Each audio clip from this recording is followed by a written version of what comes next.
Hey, what's up, everybody? Welcome back to News Dose, and the Game Awards is coming in hot and heavy by this point. Yeah, multiple leaks emerged today, including the reveal for the mysterious statue that everybody seems to be freaking out about. Well, apparently, it's for a game that nobody expected. I mean, nobody. But I think this is still incredibly exciting because the pedigree is Game of the Year worthy. Now, it's also been discovered that Xbox and Activision in this case could have a very interesting partnership that not only could produce a secret game for 2026, but also multiple other games in the coming years as well. So you're definitely going to stay tuned for this one, but first, I do want to thank my supporters on Patreon and on YouTube memberships. Thank you just so much for what you do, and you will receive this video through early access. Let's go get right to things, though, starting off with one of those leaks for the Game Awards, and that is the reveal for Leon Kennedy in Resident Evil 9. Now, this has long been in the rumor mill thanks to Dust Golem, and, well, you can see here that today he posted that PlayStation, for real this time, accidentally just leaked Leon in Resident Evil Requiem. Checked with some people to absolutely confirm this was real first, and it is. If you have the standard non-deluxe edition of Resident Evil 9 on PlayStation 5, you can see this cover if you try to schedule pre-loading.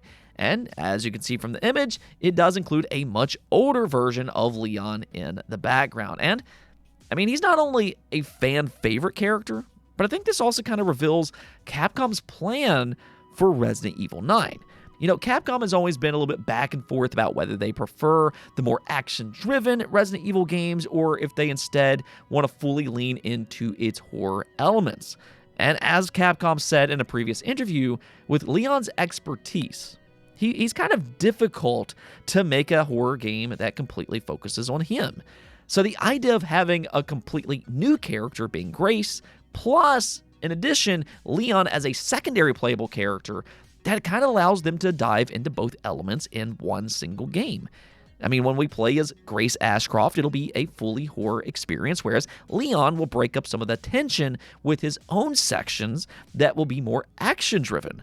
So I think it kind of seems like they're trying to introduce the best of both worlds, and we'll see how that plays out, but our first glimpse very much seems to be planned for the Game Awards.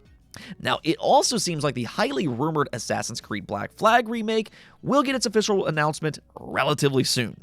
Now, whether that happens at the Game Awards or elsewhere, that's kind of the mystery right now. Keep in mind that they already doused the fire that the Prince of Persia Sands of Time remake will be at the Game Awards, and that does kind of suggest that maybe they have their own showcase plan for a later date. You know, they do have their own Ubisoft Forward events, which is obviously a lot cheaper for them than going to the Game Awards. But ultimately, this leak comes from yet another rating board, this time being the PEGI system. I mean, we've talked about these rating boards probably 100 plus times on this channel. They are legitimately the biggest leakers in the game industry, and you can see here, Assassin's Creed Black Flag Resynced was recently rated by PEGI.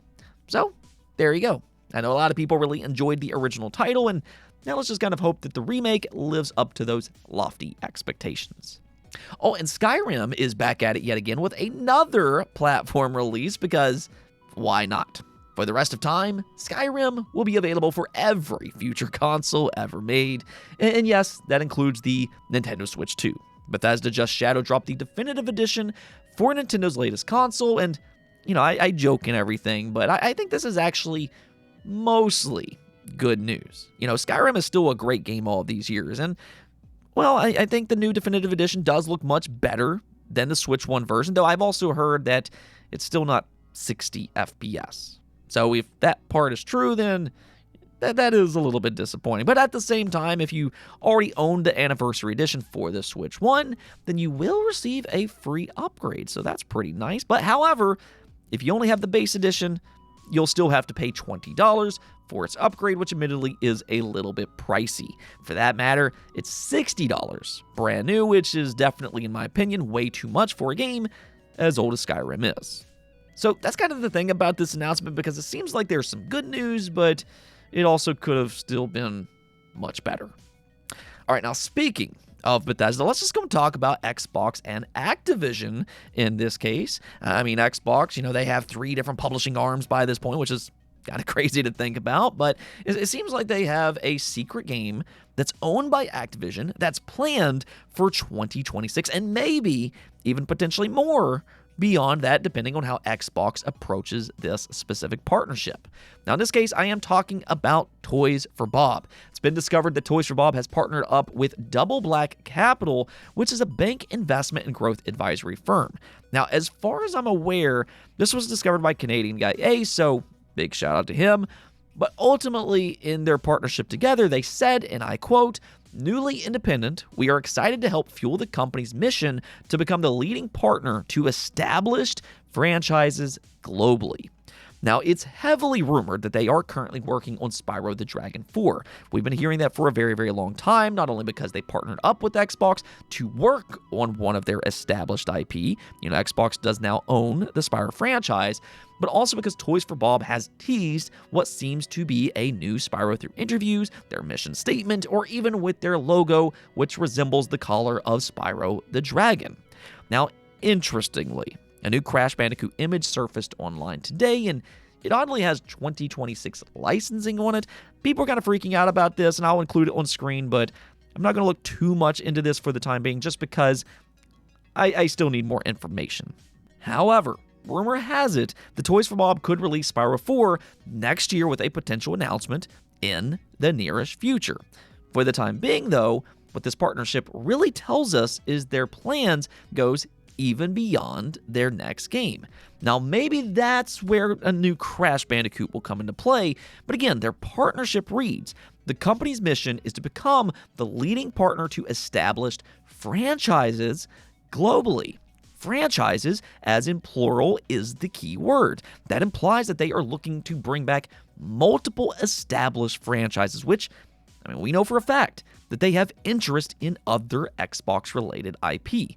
We know for a fact that they have interest in Crash Bandicoot, Spyro the Dragon, and also for Banjo-Kazooie. They have talked about that in past interviews. Now, personally, I think I would prefer Moon Studios for a new Banjo game, but at the same time, I would still be thrilled for a Toys for Bob Banjo game as well. You really can't go wrong either which way, but maybe Toys for Bob could do a remake of the first two games, and Moon Studios could, maybe do a completely new Banjo 3. That, I think, would work very well. But either which way, Toys for Bob has fully revealed their hand here. They're looking to establish more licensed partnerships beyond just their next game. And while technically that could be with anybody, I think right now, just given their history, Xbox/Activision is the most likely candidate. So, we'll see what happens with all this, but 2026 could be very interesting for Xbox and for Toys for Bob. All right, now one more thing before we go, though, because the statue for the Game Awards that everybody seems to be going crazy about has seemingly been solved. However, it's definitely not what fans were expecting. There was a lot of buzz about it possibly being a new God of War, The Elder Scrolls 6, a new FromSoft game, something Diablo-related, and maybe even Half-Life 3. Come on. That's where we probably should have pumped the brakes, because we all know Valve cannot count to 3. However, none of those ended up being correct. Instead, this seems to be referring to a new Larian Studios game within the Divinity Original Sins universe. That's because trademarks that were registered today in the EU for the Divinity franchise, interestingly, includes an image that resembles the statue. I'll go ahead and include an image on screen here, and yeah, it's exactly the same. So, by all indication, the mystery has mostly been solved. Now, to be fair, we still don't know the exact title that will be announced. Seemingly a definitive edition for Divinity Original Sin 2 also leaked out today, but I don't really think that that's what this statue is referring to, because, honestly, it just doesn't make much sense to go through all of the trouble to make the statue for a simple remaster. Now, at the same time, Larian has also confirmed that they currently have no plans for Divinity Original Sins 3. So we can currently rule that out, but at the same time, they didn't necessarily rule out a new Divinity project. So technically, this could be some kind of spin-off set within the same universe, much in the same way that Obsidian released Avowed, which was set in the Pillars of Eternity universe. So maybe we'll see a similar plan from Larian, but either way, I know it's not what a lot of people expected, but I still think that this is incredibly exciting.